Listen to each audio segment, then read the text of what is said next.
America, to a large extent, has forgotten the 1960s. Freedom, freedom. There were strange things in the air, and they found their way into the music. And the new music and the new poetry came out of a very oppressive social time.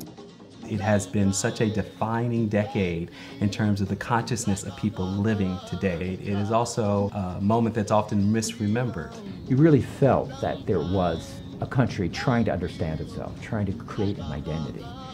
When you think of the 1960s, the Voting Rights Act, 1965, the women's movement started with the feminine mystique, 1962. The gay rights movement, Stonewall Inn, that was 1969.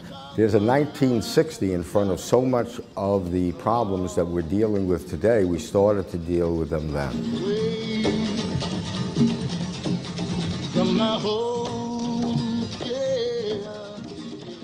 Protests against an unpopular war in Vietnam and uprisings over inequality in several American cities. I think it's time we stop, children. What's that sound? Everybody look what's going down. The 60s were turbulent in every sense of the word. The deaths of President Kennedy, his brother Robert, and civil rights leaders Malcolm X and Martin Luther King Jr. also weighed on the consciousness of the nation. This is an NBC special news report. You know what happened in October 1963, a month before Kennedy was killed? No one remembers this. The nightly television news went from 15 minutes to 30 minutes. All of a sudden, they could show the war. They could show the civil rights demonstration. Well, television news came of age in the 60s, and television was going to understand its responsibility through the way it covered news. I think America's view of itself changed. And every night, America saw our planes dropping stacks of bombs. You couldn't really sit there and not say, we're doing that. We have to also remember the Cold War itself put more pressure on the United States to essentially close the gap between the contradictions of how it sold itself to the world and how it treated its own minority populations. The activists really did imagine that through their power, they could make the world anew. The events of the 60s exploded onto television, and you really felt a country that was under immense pressure.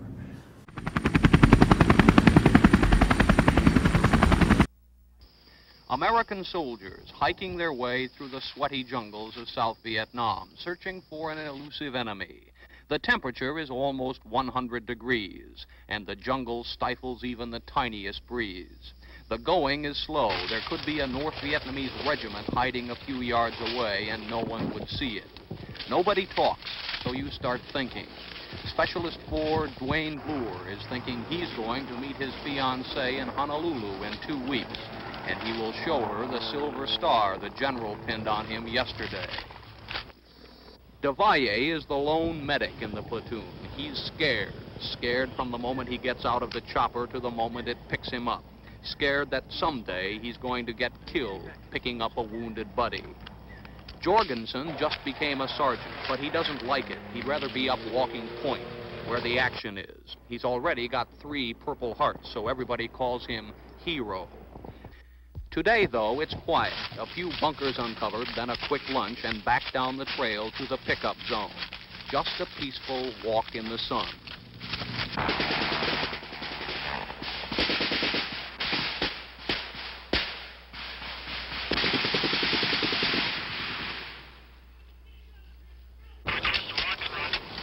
Okay.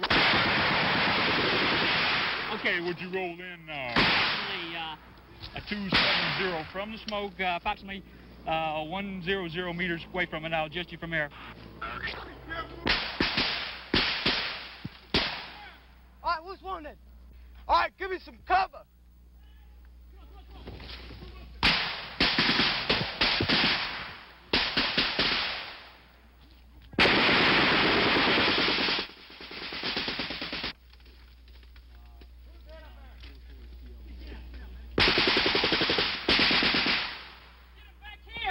If you can you move them? Can you move them? Okay, try and bring them back here. Remember to stop the bleeding. And Devalle, the medic, having survived another rescue mission, brings back his wounded man. Who is it? Who is it? The question spreads down the line. Oh, Christ, it's Hero, the sergeant who likes to walk point. How bad is it? A couple of leg wounds. I saw color TV, RCA Victor color TV. I know what I've been missing now. Wow! I saw color TV.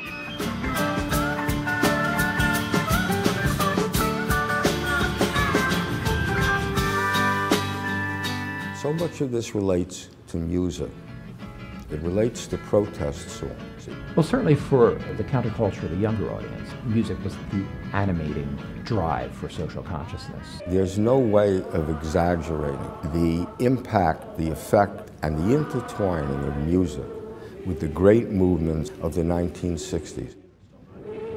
No, I think the tensions and wounds of the 60s remain with us today. They were so insolvable. In some ways, the 1960s created new divisions between communities, everything from the nature of our government, whether it's too big or too small, individual rights and liberty. What does the leading power in the world do, and how does it act responsibly? How do you treat all its citizens fairly? We've never really fundamentally addressed those issues in any way.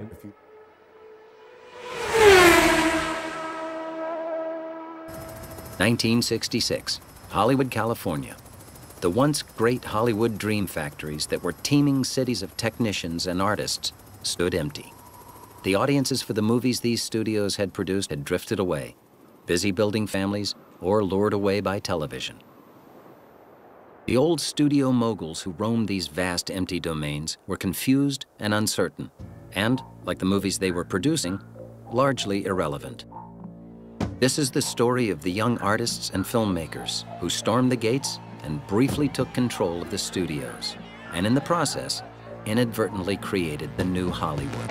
I didn't really like American films. I didn't like what was being done in most American films at that time. The studio system essentially collapsed in the early 60s. By 63, it was over. And nobody knew what the hell to do. The Fox lot, the first Hollywood lot I ever saw, had been shut down by the disaster of Cleopatra. And so walking on the Fox lot, it was really a ghost town. It had the back lot, which is now Century City. It had the streets, the western streets, the stages all set up, but it was all deserted. Television had annihilated the habit audience for movies, and studios were impoverished. Their big old films weren't making money, the Molly Maguires and Hello, Dolly. This is huge flops. The old people are dying slowly, otherwise the representatives of the Puritanism and religion and other organisms which were restricting. The young people are quite different. They demand different things. Make it new, they say. Make it different.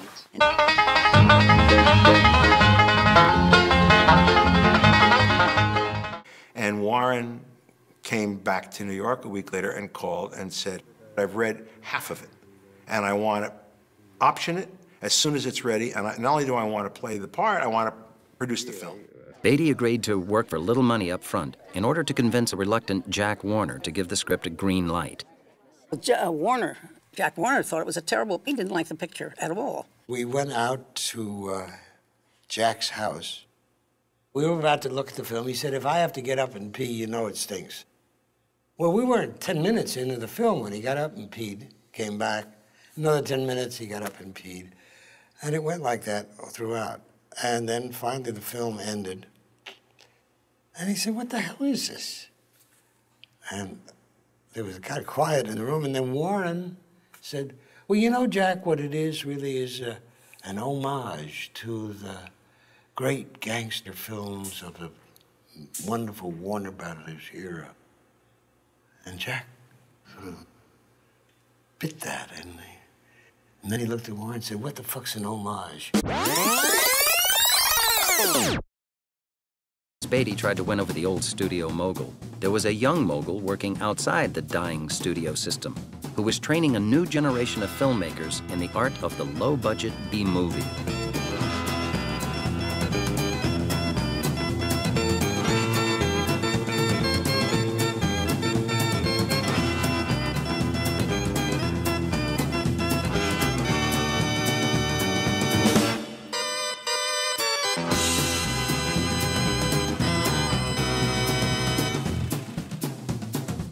By the middle of the 60s, producer-director Roger Corman and American International Pictures had built a thriving business of making ultra-low-budget B pictures the studio felt were beneath their dignity.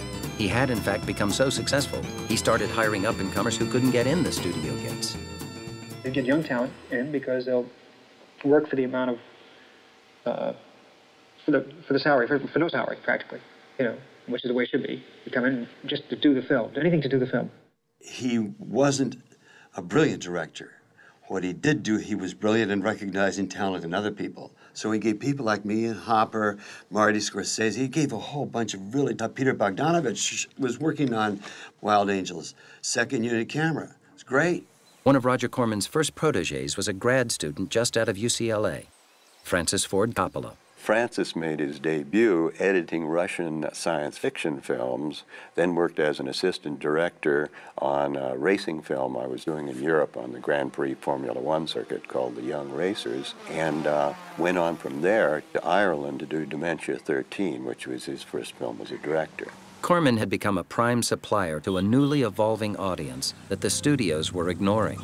In the 60s, there were about 4,000 to 5,000 drive-in theaters in this country. Everywhere, all over, you know, every town had a drive-in. The drive-in audience was a young audience, and the kids liked these action and horror films, the type of pictures the independents were turning out. Sometimes they liked them more than the major studio films. Corman was very bright in picking his subjects. LSD becomes in the paper, he makes The Trip. Motorcycle guys go in the paper, he makes a motorcycle movie. Bingo, Blanket, Beach Party, whatever those movies were, they make those. So they were serving a function, you know, fast cars, motorcycles, drugs. But the one thing great about Corman was he wouldn't pay you, but he would give you camera and film and let you go shoot on weekends. Shot the stuff on the Strip, shot all the acid kind of trips and so on, of him fantasizing the desert. And I directed those things, and that was the first time that I'd really had a camera and been able to go out and shoot stuff.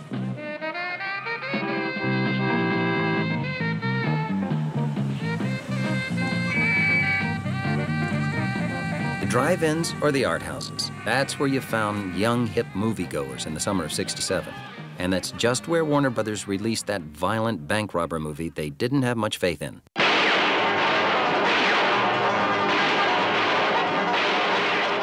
And Liz Smith of Cosmopolitan calls it possibly the best film of the year. New Republic, possibly the best film of the year. And Gene Shalit and Joyce Illig both agree in the Ladies' Home Journal that it is possibly the best film of the year. Right, and when initially to Jack Warner said, you can't tell the good guys from the bad guys, you know. Bonnie and Clyde's anti-establishment stance made it a huge hit, perfectly reflecting the disillusionment of that winter of '67, '68. With protests against the Vietnam War, race riots in the ghetto, and anarchy in the streets, the younger generation was angry and speaking out. No one was more surprised than this disenfranchised audience that they might have a sympathetic ally in Hollywood.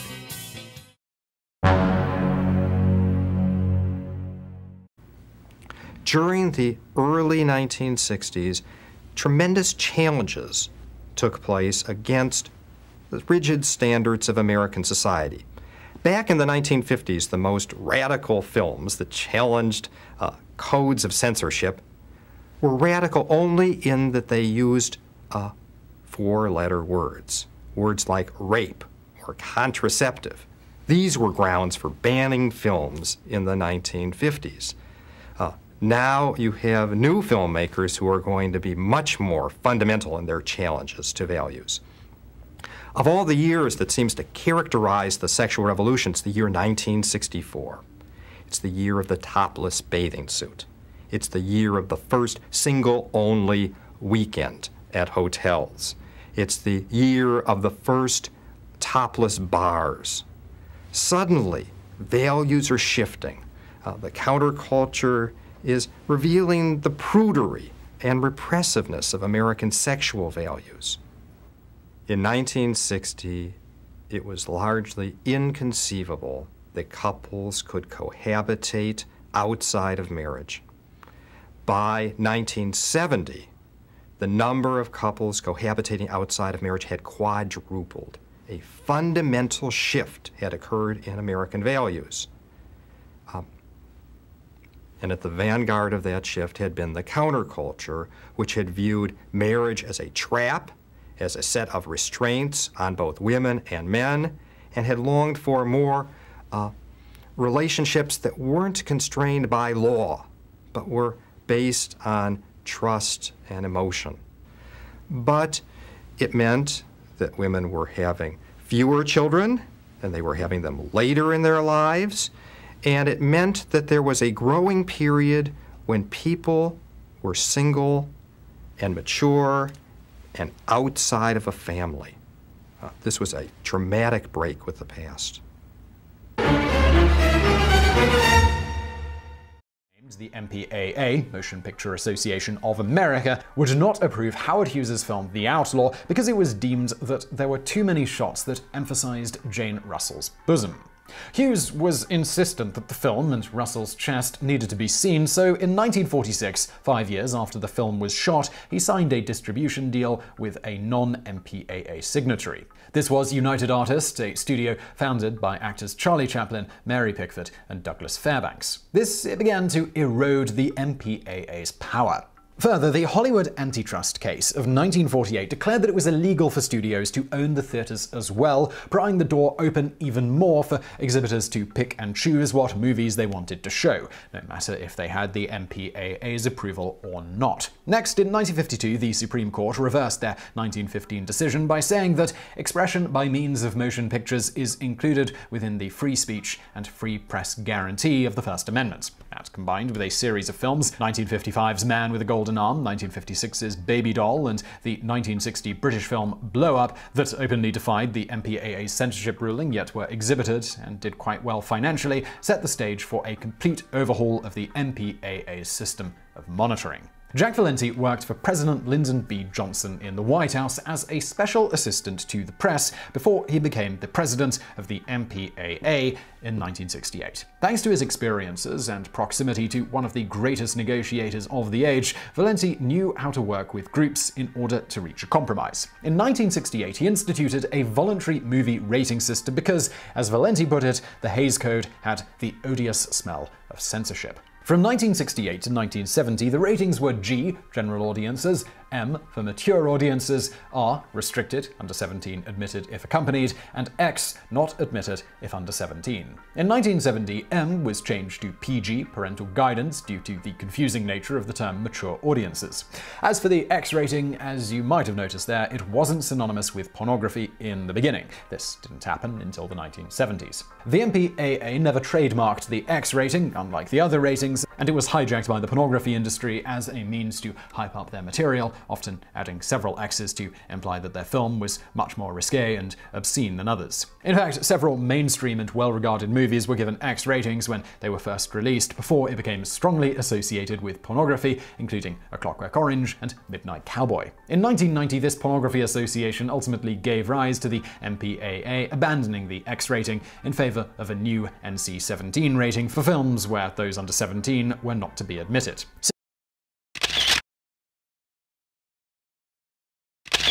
You don't have to be a camera expert to know what a zoom is. It's one of the most basic and well-known camera techniques. Everyone knows what it is. Or do they? Every clip that you just watched? None of those were zooms. While the zoom may be a popular term, it is also widely misused. This is a zoom, and this is a zoom. This is not. This is a dolly. Before I get into the differences, we need to first understand a key term: focal length. When referring to the lens of a camera, the focal length is the measurement from the lens's optical center to the image plane on the camera. In the most basic of explanations, the focal length of a lens tells you how zoomed in your image will look. Adjusting the focal length creates a zoom. Lower to higher is zooming in, and vice versa. A lens on a cinema camera is either going to be a zoom lens or a prime lens. Zoom lenses have adjustable focal lengths and can therefore zoom. Prime lenses are fixed at one particular focal length and are incapable of zooming. Now that we have that technical stuff out of the way, why is the zoom such a well-known cinematic term? Well, this is more than likely due to the popularity of the camcorder. Look back at any of your old home movies. Mom and Dad loved the zoom feature. While these zooms were likely digital zooms, meaning that the zoom occurred through in-camera processing and not actual focal length manipulation of the lens, the idea of zooming was popularized. Perhaps the biggest misunderstanding when it comes to cinematic jargon is the zoom versus the dolly. What's the difference? While a zoom is created from a static camera changing focal length, a dolly is created by moving the actual camera closer or farther away from the subject, usually on a set of tracks. A dolly can be created using a prime lens because the lens doesn't need to do anything besides keep the subject in focus. So what's the easiest way to tell the difference? Well, while zooming is more or less a simple magnification, dollying is actually a change in physical distance. Therefore, dollying changes the spatial relation of the surroundings to the subject, while zooming does not. Zoom, dolly. See the difference? And if a filmmaker wants to get even craftier and confuse everyone even more, they can combine the zoom and the dolly to create a dolly zoom, aka the zolly. The zolly is created by simultaneously dollying in and zooming out, or vice versa. This creates a feeling of uneasiness and can enhance anxiety and paranoia when used properly. While cinematic masters like Stanley Kubrick were zoom aficionados, in modern cinema, zooms are actually a rarity. Zooms died out as a practical cinematic technique decades ago. Why? Well, zooms are unnatural. Our eyes can't zoom. However, we can walk our eyes towards and away from things, which is why the dolly is more common and has a much more natural feel. But zoom... If it was science fiction to imagine a rocket being fired at the moon, the scientific facts of the early 1960s seemed even more unbelievable. America's first real rockets were blowing up on their launch pads, and the Soviet Union was dominating space. How far ahead were they in the nuclear race? America was galvanized into action. President Kennedy commanded NASA with the promise of almost unlimited funds to achieve what seemed then an impossible task. Against this highly political backdrop, Kubrick and Clarke set out, in their movie 2001, to predict the future of space exploration. His close connections with NASA gave Clarke privileged access to the design and construction of real space hardware. We're in the final assembly building of the LEM, the Lunar Excursion Module, which will take 2 American astronauts down to the surface of the moon. And in 2001, Stanley Kubrick and I have set ourselves several objectives. We hope to convey to the public the wonder and beauty and promise of the new age of exploration, which is opening up before the human race. It's one small step for man, one giant leap for mankind. I think 2001 still holds up because it's so fully imagined a world, because it's really, in a way, kind of not about anything. You can come into it at any point you want and leave it at any point you want. It's a shame now that you can't do what you used to be able to do in movie theaters, which is just pay your admission and come in at any point and sit through the picture again and again, because that's what 2001 was about. People would go and sit through it 3 or 4 times, and part of that was just sort of waiting for your favorite part to come up again. We had to make a pen float in space close by William Sylvester, who was lying asleep in a seat. So we devised a rig, which was a large circular sheet of glass surrounded by steel and bearings so that we could rotate the sheet of glass. And then we had some double-sided tape, newly invented, and we put the pen on the with the double-sided tape on the glass, and then we rotated the glass so it floated in space.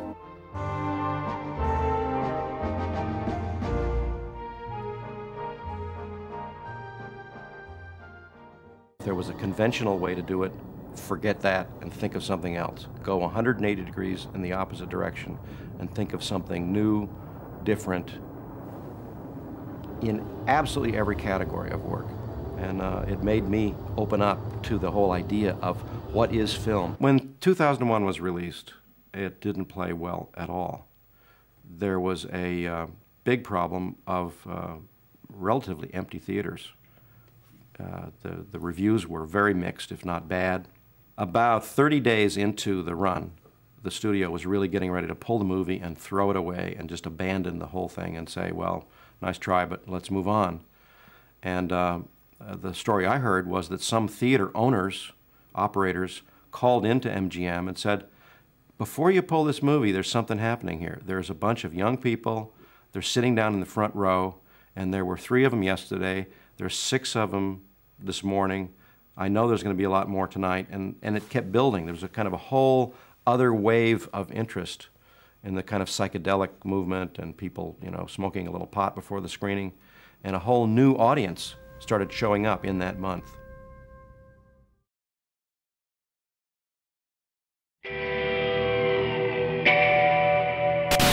We started to hear rumors that this thing was more or less out of hand because no one knew the amount of tickets that were sold.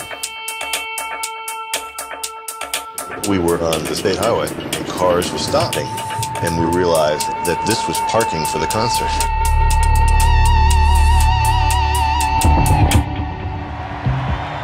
I had never seen that many people in my life in one place at one time.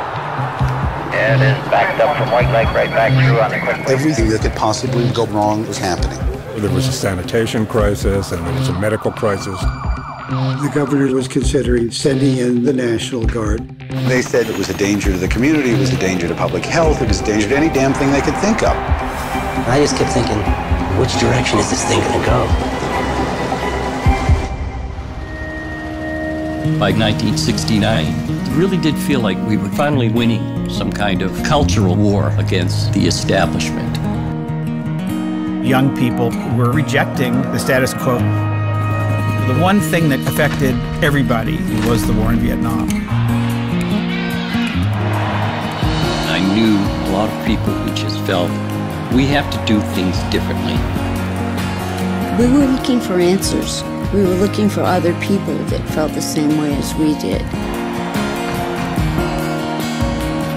The outside world thought it was a disaster area. Well, that's not what we thought. It was the freedom of being able to be who you were, not feeling that somebody was going to judge you.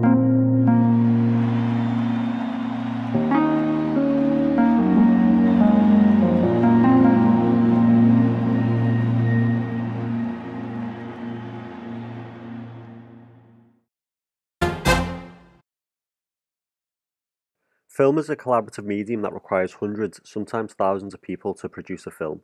Auteur theory is a film theory that is based upon the idea that although film is collaborative, the director is the primary creative force behind a film. Theorists argue that the work of an auteur will always reflect the director's personal creative vision. Their creative voice can become so distinct that it is detectable in every aspect of the film. Auteur theory originated in France in the 1940s and was brought to the United States by film scholar and critic Andrew Sarris in his book The American Cinema. In his book, Sarris proposed the 3 criteria on how to spot an auteur. Number 1, technical competence. What Sarris means here is technical excellence and creativity. For example, in Vertigo, Hitchcock wanted to visualize the sensation of vertigo, but there was no obvious way of doing so. So he invented a shot called the reverse dolly zoom to express his artistic vision. Number 2, signature features or stylistic consistency. These are characteristics of the director's style.